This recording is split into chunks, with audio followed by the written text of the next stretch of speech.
Bienvenue sur Faminimaliste, le podcast qui partage astuces, méthodes et réflexions pour apprendre à vivre mieux avec moins autour de nous, même en famille et toujours dans la bonne humeur.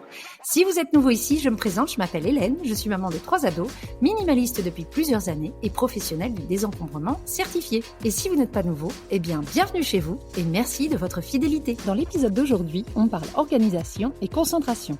Comment ne pas s'éparpiller quand on trie, ne pas courir dans tous les sens, commencer un chantier sans en avoir fini un autre. Je vous raconte tout ça. Allez, c'est parti pour l'épisode du jour. Se mettre au tri, c'est facile, tout le monde peut le faire. On a toutes été prises un jour d'une frénésie de tri, on en a eu ras-le-bol et on a débarqué en mode vénère dans le salon ou le bureau avec la ferme intention d'en découdre. Alors on s'y met, on s'attaque à une première armoire, à un premier tiroir, jusqu'ici tout va bien, et puis notre regard est attiré par la caisse qui traîne par terre. Alors on met le nez dedans, et on oublie l'armoire. Et dans ce carton, on trouve des papiers qui nous font penser d'ailleurs que le reste des papiers est dans le bureau et qu'on ferait mieux de les réunir. Du coup, on pose l'œil de Sauron sur le bureau et avant qu'on s'en rende compte, on a tout éventré, on a du bazar partout et on ne sait plus du tout comment s'en sortir. Au mieux, on remet tout à sa place. Au pire, on laisse tout en plan et on vit dans le bazar pendant un bon moment. Si ce scénario vous parle, voici quelques astuces que j'ai appris en formation de Home Organizer, mais pas que, et que vous pourriez peut-être trouver utiles.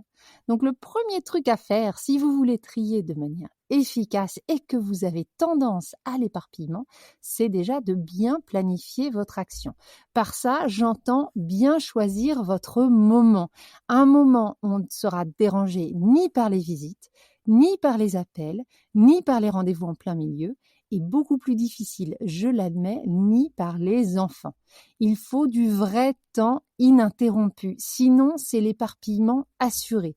Il vaut mieux décaler sa session de tri d'1 mois, si pour le moment c'est pas possible d'avoir ce moment ininterrompu, plutôt que de se lancer dans des grandes manœuvres et des opérations qui n'iront pas jusqu'au bout et qui nous laisseront complètement déprimés. On se dira qu'on n'arrivera jamais jusqu'au bout de notre tri et on se dit que de toute façon on n'y arrivera pas, on n'a pas la méthode. Alors que le problème c'est peut-être pas la méthode, c'est juste cette erreur de planification. La deuxième chose à faire, c'est de bien définir les zones de tri. J'en parle assez souvent quand je fais des épisodes sur les techniques de tri, mais les zones de tri, c'est la base. C'est ce qui nous aide à garder un espace de tri praticable.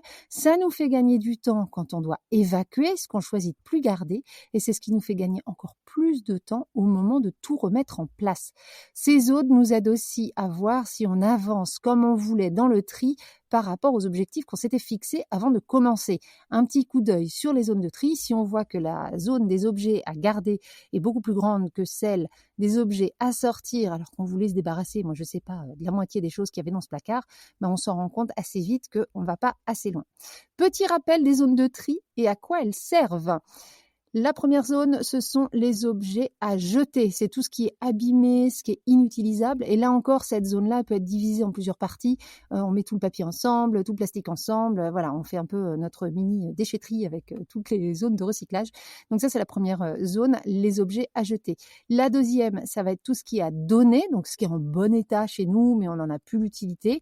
Et ça doit partir. La troisième catégorie, ce sont les objets à vendre. Ce sont tous les objets en excellent état qui peuvent être mis en vente. Vous connaissez mon avis sur les ventes. Je préfère donner plutôt que vendre quand il s'agit de faire du grand tri, mais il y a des choses quand même qu'on a envie de vendre. La quatrième catégorie, ce sont les objets à stocker. Donc ça, c'est tout ce qui doit être déplacé ailleurs dans la maison. C'est pas dans la bonne pièce, ou peut-être que ce sont des choses saisonnières. En fait, ça va pas revenir dans la pièce ou dans le meuble qu'on trie, ça doit aller ailleurs, mais c'est toujours à nous et on veut le garder. Et enfin, la dernière catégorie, ce sont les objets à garder, ce qu'on conserve et qui restera dans la pièce, voire dans le meuble. Donc, faites vos 5 zones de tri, ça va vous aider à être un petit peu moins éparpillé. L'espace de travail sera plus clair et on se laisse beaucoup moins distraire. La troisième chose, pour ne pas partir dans tous les sens, c'est de prendre les choses de manière méthodique. C'est vraiment tout bête, mais très efficace et que c'est quelque chose qu'on apprend en formation, mais c'est de trier les meubles dans l'ordre. On commence par le meuble ou le carton ou la pile de bazar qui se trouve sur la gauche en entrant dans la pièce. On commence par là. Si c'est un meuble, on l'ouvre et on le vide étagère par étagère en commençant par celle du haut et en allant de gauche à droite, dans le sens de lecture. On ne commence pas une étagère sans avoir vidé une autre entièrement et on ne commence pas un nouveau meuble sans avoir fini le tri du précédent. Donc, je résume, le tri se fait dans le sens des aiguilles d'une montre, de haut en bas et de gauche à droite. Si on se tient à cette discipline, on ne part pas dans tous les sens et on peut arrêter le tri quand on en a marre, sans avoir laissé trop de bazar. On a juste à évacuer ce qui doit être sorti de la maison et au pire, on laisse en stand-by la zone à garder jusqu'au lendemain. La zone à garder, on essaie de ne pas la laisser bien sûr ici pendant 15 ans, mais si on n'a que quelques jours à vivre avec, on peut y arriver. Une autre technique assez facile pour ne pas aller dans tous les sens, c'est de se faire des petites sessions de tri ou en tout cas de faire des pauses rapidement.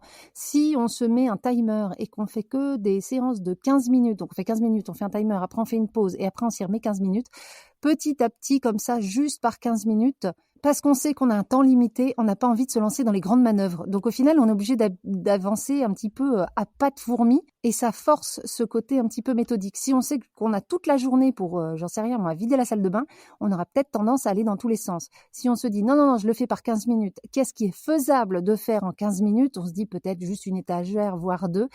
En avançant comme ça, petit à petit, ça nous permet de ne pas aller dans tous les sens. Et enfin, la dernière technique pour rester concentré, c'est de se focaliser sur ce qu'on a fait et non sur ce qui reste à faire. Ça marche aussi pour rester motivé, c'est un peu la même chose.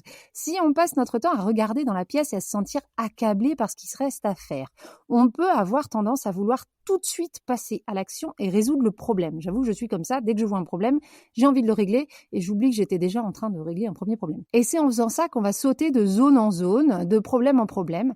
Donc quand on voit une zone problématique, on ne désespère pas, on regarde ces zones de tri, ce qu'on a déjà trié, et on réalise qu'on avance. Pas forcément au rythme où on voudrait, mais néanmoins, on progresse. Il n'y a pas d'urgence, pas besoin de se jeter sur le prochain carton avant d'avoir fini celui en cours. Le moment finira par arriver où on se penchera sur le souci. Si ça nous embête aujourd'hui, ça nous embêtera demain. Donc pourquoi aller tout de suite sur le prochain projet? On va jusqu'au bout du premier et on planifie notre action pour passer au suivant le temps voulu. Voilà pour mes astuces pour éviter de s'éparpiller. Si vous en avez d'autres que vous avez testés, n'hésitez pas à mettre des commentaires, m'envoyer des messages sur Insta ou alors des commentaires même sur Spotify ou sur YouTube. Oui, on peut aussi laisser des commentaires sur Spotify. Donc merci pour vos partages et surtout, bon tri petit à petit. Et voilà pour l'épisode du jour. Merci d'être allé jusqu'au bout. S'il vous a plu, merci de m'aider à faire plaisir à l'algorithme de votre plateforme d'écoute en mettant des étoiles, des commentaires ou en partageant avec des proches. Je vous invite également à vous balader en description pour télécharger mes ressources gratuites comme la fiche méthode de l'épisode, ma liste de 20 défis tri et ma checklist de tri. Vous pouvez aussi vous préinscrire pour le prochain programme d'accompagnement au tri. Je vous dis à très bientôt et en attendant, n'oubliez pas, vivre avec moins, c'est vivre avec mieux.